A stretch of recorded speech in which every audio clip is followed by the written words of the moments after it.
മറ്റൊരു പ്രധാന വാർത്തയിലേക്ക്. വഖഫ് ജെപിസി റിപ്പോർട്ട് രാജ്യസഭ അംഗീകരിച്ചു. രാജ്യസഭയിൽ പ്രതിപക്ഷ എംപിമാർ പ്രതിഷേധവുമായി രംഗത്തെത്തി. തൗഫീഖ് അസ്ലം വിവരങ്ങൾ നൽകും. തൗഫീഖ്, ജെപിസി റിപ്പോർട്ടിന് രാജ്യസഭ അംഗീകാരം നൽകിയിരിക്കുന്നു. വലിയ പ്രതിഷേധം രാജ്യസഭയിൽ ഉയർന്നു. ദിവ്യ, പ്രതിപക്ഷ പ്രതിഷേധത്തിനിടയിലാണ് രാജ്യസഭ ഇപ്പോൾ വഖഫ് ഭേദഗതി ബില്ല് പരിഗണിക്കുന്ന സംയുക്ത പാർലമെന്ററി സമിതിയുടെ റിപ്പോർട്ട് അംഗീകരിച്ചിരിക്കുന്നത്. ഈ റിപ്പോർട്ടുമായി ബന്ധപ്പെട്ട് വലിയ രീതിയിലുള്ള പ്രതിഷേധം ഇന്ന് സഭ തുടങ്ങിയപ്പോൾ തന്നെ പ്രതിപക്ഷം ഉയർത്തിയിരുന്നു. എന്നാൽ ആ പ്രതിപക്ഷത്തിന്റെ പ്രതിഷേധങ്ങളൊന്നും വകവെക്കാതെയാണ് രാജ്യസഭയിൽ ഇപ്പോൾ ആ റിപ്പോർട്ടിനെ റിപ്പോർട്ട് ഇപ്പോൾ അംഗീകരിച്ചിരിക്കുന്നത്.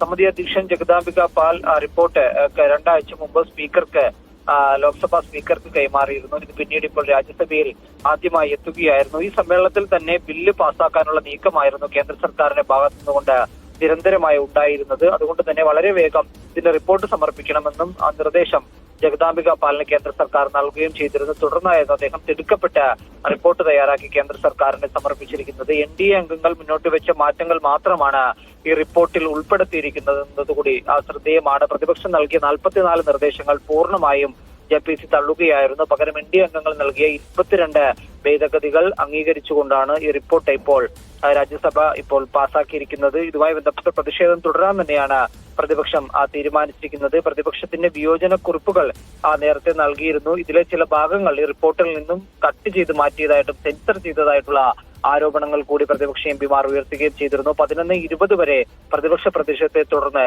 രാജ്യസഭ നിർത്തിവെച്ചിരിക്കുകയാണ്. അതിനുശേഷം 11:20 ശേഷം സഭ വീണ്ടും ചേരും. ലോക്സഭയിലും അസമാനമായ രീതിയിൽ വിവിധ വിഷയങ്ങൾ ഉന്നയിച്ച് പ്രതിപക്ഷ പ്രതിഷേധം തുടരുകയാണ്.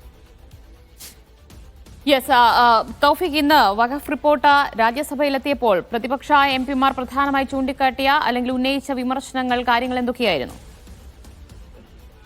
ദിവ്യ, ആദ്യം മുതൽ തന്നെ ഈ റിപ്പോർട്ടുമായി ബന്ധപ്പെട്ട് പലതരത്തിലുള്ള വിമർശനങ്ങൾ ഉയർന്നിരുന്നു.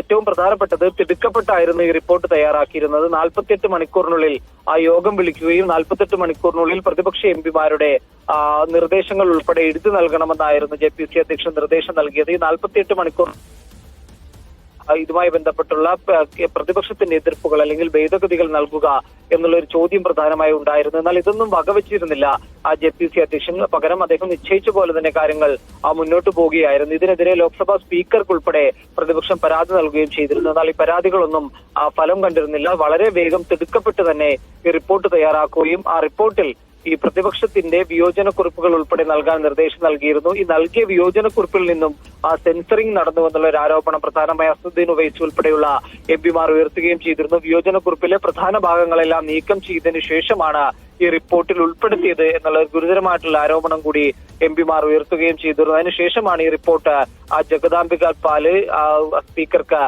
സമർപ്പിച്ചത്. പിന്നീടാണ് ഈ ബില്ലിപ്പോൾ ഈ റിപ്പോർട്ട് രാജ്യസഭ ഇപ്പോൾ അംഗീകരിച്ചിരിക്കുന്നത്. കഴിഞ്ഞ ആഴ്ച ഇത് പരിഗണിക്കുമെന്ന് നേരത്തെ ഷെഡ്യൂൾ ചെയ്തിരുന്നു. എന്നാൽ അത് വളരെ തിടുക്കപ്പെട്ട കേന്ദ്ര സർക്കാർ അത് ആ തീയതി മാറ്റുകയും പിന്നീട് ഇന്നത്തേക്ക് ഇത് അവതരിപ്പിക്കുക അല്ലെങ്കിൽ ഇത് മേശപ്പുറത്ത് വെക്കാനായിട്ട് അംഗീകരിക്കുകയുമായിരുന്നു. തുടർന്നാണ് ഇന്നത് മേശപ്പുറത്ത് വെക്കുകയും രാജ്യസഭ ഇതിപ്പോൾ അംഗീകരിക്കുകയും ചെയ്തിരിക്കുന്നത്. പ്രതിപക്ഷം വളരെ വലിയ രീതിയിലുള്ള പ്രതിഷേധം ഈ മേശപ്പുറത്ത് വെക്കുന്നതിന് മുന്നേ തന്നെ ഇതുമായി ബന്ധപ്പെട്ട് ഉയർത്തിയിരുന്നു. ഇപ്പോൾ രാജ്യസഭ വീണ്ടും ചേരുകയല്ലേ?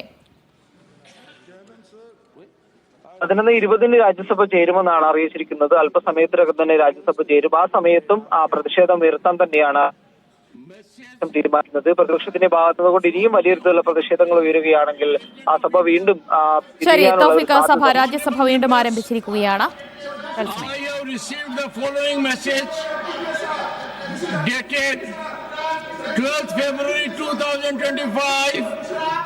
From the Honorable President, I have received the expression of thanks by the members of the Rajya Sabha for the address which I delivered to both houses of Parliament assembled together on 31st January 2025.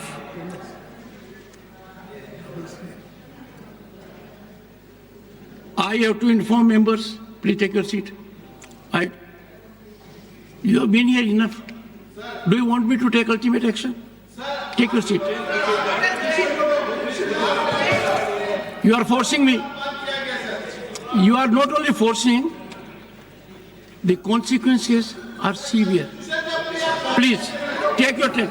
Persuade him. Someone should persuade him. Persuade him. Nandu. I get your point.